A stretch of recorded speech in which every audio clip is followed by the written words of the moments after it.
Good morning class. आज की class में हम पुराने कुछ चैप्टर्स हैं उसको हम एक बार रिवाइज़ कर लेंगे, क्योंकि हमारे एग्ज़ाम्स भी होने वाले हैं अगले महीने।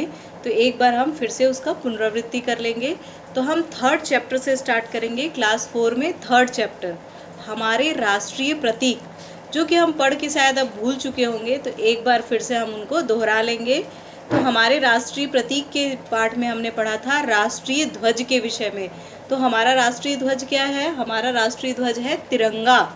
तो तिरंगा कितने उसमें रंग होते हैं? 3 रंग होते हैं, ये सभी जानते हैं। उसके बाद हमने पढ़ा राष्ट्रीय प्रतीक। तो राष्ट्रीय प्रतीक क्या है? अशोक स्तंभ, जो कि कहाँ स्थित है? सारनाथ में स्थित है। तो अशोक स्तंभ के बारे में पढ़ा कि किस प्रकार से उसमें 4 सिंह चारों दिशाओं में चारों तरफ है, और सामने क्या दिखाई देता है? वृषभ और घोड़ा। तो ये हमने पढ़ा राष्ट्रीय प्रतीक। उसी प्रकार राष्ट्रीय पशु के विषय में पढ़ा कि राष्ट्रीय पशु क्या है? वनराज व्याघ्र। और ये हमारे देश में कितना है? अब इसकी संख्या 4500 से ऊपर है। इसी प्रकार हमने पढ़ा राष्ट्रीय पक्षी। तो राष्ट्रीय पक्षी क्या है? जो कि बहुत ही सुंदर है। क्या है वो? मोर। राष्ट्रीय पक्षी है हमारा मोर। उसके बाद है राष्ट्रीय गान। तो राष्ट्रीय गान क्या है? जन गण मन, जो कि हमारा राष्ट्रीय गान है। और इसके रचयिता कौन थे? रविंद्रनाथ टैगोर। और इसको कब मान्यता मिली थी? कब राष्ट्रगान का दर्जा मिला था? 24 जनवरी 1950 को। इसे 52 सेकंड में ही गाया जाता है, ये इसकी विशेषता है। इसके बाद है राष्ट्रीय गीत। तो राष्ट्रीय गीत क्या है? राष्ट्रीय गीत है वंदे मातरम। ये हमारा राष्ट्रीय गीत है, और इसके रचयिता है बंकिम चंद्र चटर्जी। बंकिम चंद्र चटर्जी जो है, ये इसके रचयिता है। तो हमने हमारे राष्ट्रीय प्रतीक चिन्ह में इस विषय में पढ़ा राष्ट्रीय ध्वज, राष्ट्रीय प्रतीक, राष्ट्रीय पशु, राष्ट्रीय पक्षी, राष्ट्रीय गीत और राष्ट्रीय गान।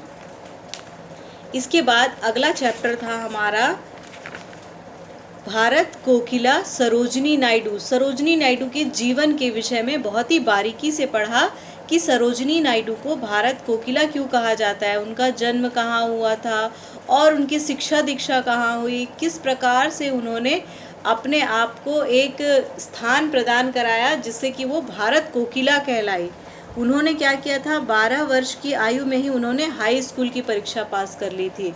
तो बहुत ही कम आयु में इन्होंने हाई स्कूल की परीक्षा पास कर ली थी। और इनके क्या थे? 1300 पंक्तियों की लंबी कविता लिखी थी इन्होंने। तो इसके लिए भी इन्हें पुरस्कार मिला था। अंग्रेज़ी में कविता लिखे जाने पर बहुत आश्चर्यचकित हुए। और ये जो कविता उन्होंने लिखी थी सरोजनी नायडू ने, वो भी अंग्रेजी में।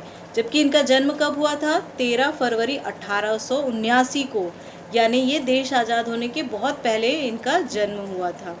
तो इस पार्ट में हमने पढ़ा कि किस प्रकार से वो गांधी जी से प्रथम उनकी मुलाकात हुई, और किस प्रकार से उन्होंने अपने आप को स्थापित किया, अपने आप को दुनिया के सामने प्रस्तुत किया, और उन्हें भारत कोकिला के नाम से जाना जाता है।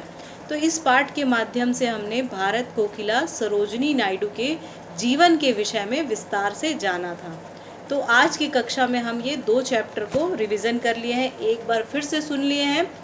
आप भी 2 चैप्टर को पूरा चैप्टर रीडिंग कर लेंगे, केवल बैक एक्सरसाइज या क्वेश्चन आंसर नहीं, पूरा चैप्टर एक बार पढ़ लेंगे, ताकि जो भी चीज़ें आपको लग रही है, जो भी चीज़ इसमें बताई गई है, जन्म कब हुआ, शिक्षा कब प्राप्त की, कहाँ से प्राप्त की, ये आप खुद अपने आप में एक क्वेश्चन का पूरा आपके अंदर एक खजाना जमा हो जाएगा, और उसके उत्तर इसमें से पढ़ने से प्राप्त हो जाएंगे।